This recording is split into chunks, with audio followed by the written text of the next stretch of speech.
Kementerian Luar Negeri terus mengevakuasi warga negara Indonesia dari Gaza di tengah gempuran Israel. Salah satu WNI aktivis Abdillah Onim atau yang akrab dipanggil Bang Onim bercerita kendaraannya sempat ditembaki militer Israel dalam perjalanan evakuasi.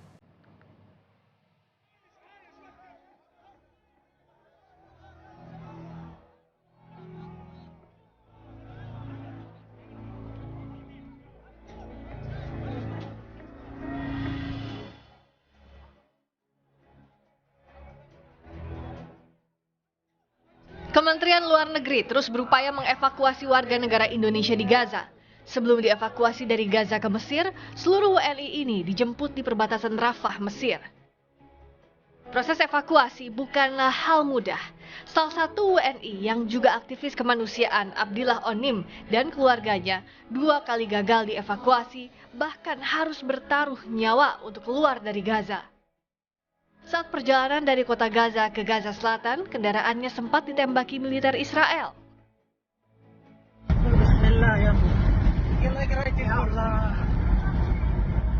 Dari Gaza City ke Gaza Selatan melewati penembakan luar biasa, ya Allah.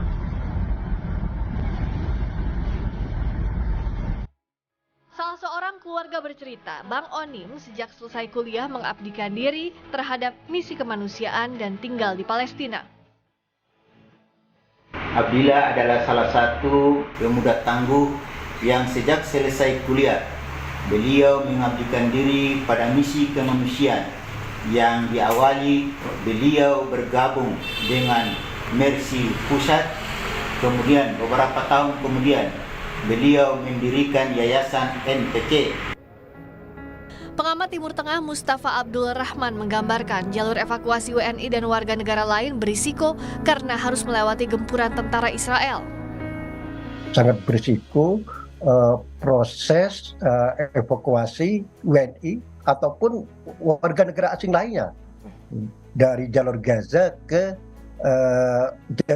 jalur Gaza Selatan kemudian ke Mesir kan.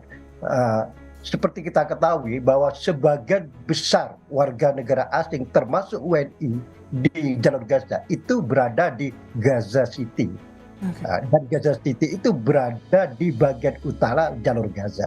Untuk menuju dari jalur Gaza City ke Rafah, perbatasan jalur Gaza dan Mesir, itu sekitar jaraknya 32 kilo ya, 30-35 kilo ya.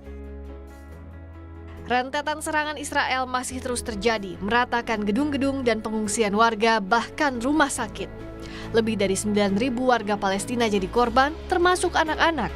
Bahkan kemungkinan besar bertambah karena Israel terus menolak gencatan senjata. Tim Liputan, Kompas TV.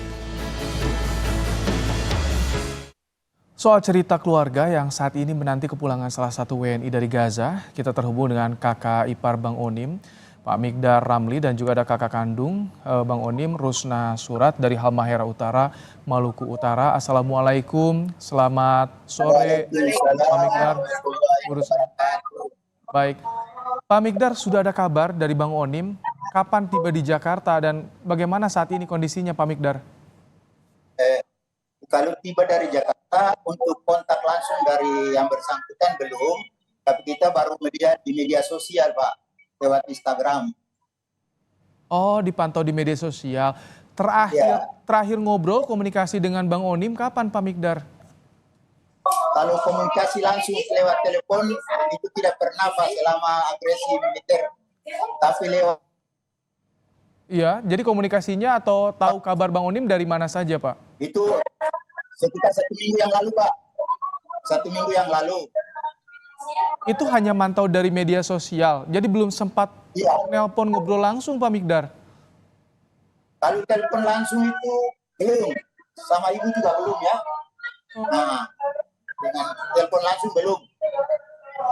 Belum sempat menelpon langsung selama perang, ini kan sudah hampir 1 bulan Pak Migdar. Upaya dari keluarga untuk menghubungi Bang Onim itu bagaimana Pak Migdar? Kita hanya sebatas berdoa Pak, berdoa agar keselamatan baik itu Bang Onim dan keluarga dan juga warga Palestina secara keseluruhan. Pak Migdar, itu kita diputar lagi video Bang Onim ketika akan evakuasi. Mobilnya sempat ditembaki, bahkan 2 kali gagal evakuasi. Ya. Bagaimana keluarga ketika mendengar perjuangan Bang Onim kembali ke Indonesia, Pak Migdar?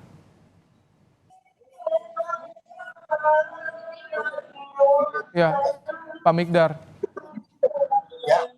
Ketika tahu kan itu ada di video Bang Onim mencoba untuk keluar dari Gaza, mobilnya sempat ditembaki juga. Itu bagaimana dari keluarga langsung mencoba menghubungi siapa saja orang-orang terdekat Bang Onim yang berada di Gaza yang bisa dihubungi keluarga, Pak Migdar? Untuk kita hubungi Pak Abdillah memang agak susah Pak, ya, lewat telepon. Dari kita lebih banyak melihat dari media sosial ya. Dalam hal ini Instagramnya Pak Abdillah Onim. Oh baik, jadi keluarga hanya memantau di media sosial. Pak Migdar, tadi Iya, kan lewat TV, lewat media sosial. Oh, Karena kontaknya tidak bisa ini terhubung ke Abdillah Onim. tapi kalau sebelum perang itu sempat menelpon beberapa kali Pak Migdar. Lancar Pak, lancar. Lancar. Teleponnya lancar.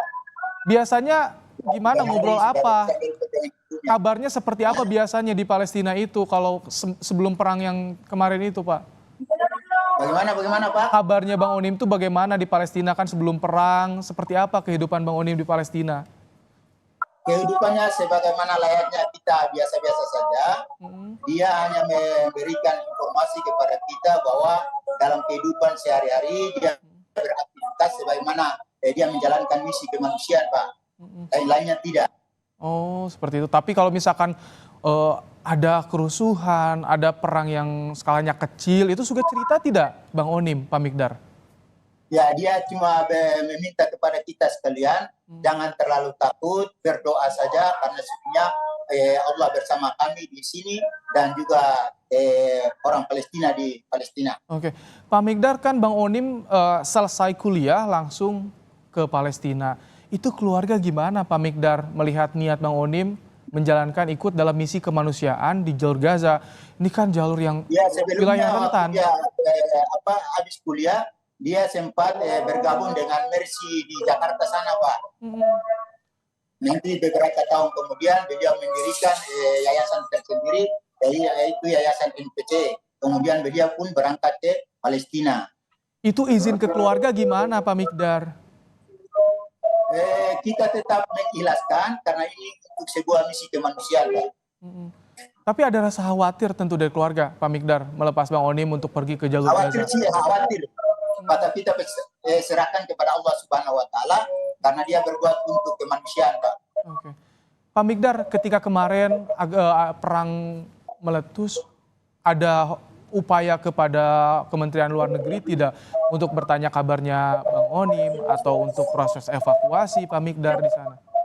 Iya, kita di sini di tempat tinggalnya Abdillah itu agak sulit kita kontak ke Jakarta Pak, karena kita punya nomor juga tidak ada. Kalau dari perwakilan pemerintah, apakah ada juga yang memfasilitasi atau membantu Pak Migdar? Tidak Pak, tidak. Jadi Di Jakarta saja, karena kita punya ponakan dan anak juga ada di Jakarta Pak, jadi melalui Jakarta saja. Nanti mereka yang menginformasikan kepada kita di sini Pak. oh, jadi menunggu kabar dari media sosial, kemudian juga dari keluarga yang ada di Jakarta ya? Iya, ada di Jakarta. Ini saat ini keluarga yang di Jakarta kasih informasi apa ke Pak Migdar dan keluarga soal Bang Onim? Sudah tiba atau gimana Kondisi Pak? dan aktivitas Bang Onim di Palestina. Kalau soal ketibaan di Jakarta belum ada informasi dari keluarga yang dari Jakarta? Bagaimana Pak?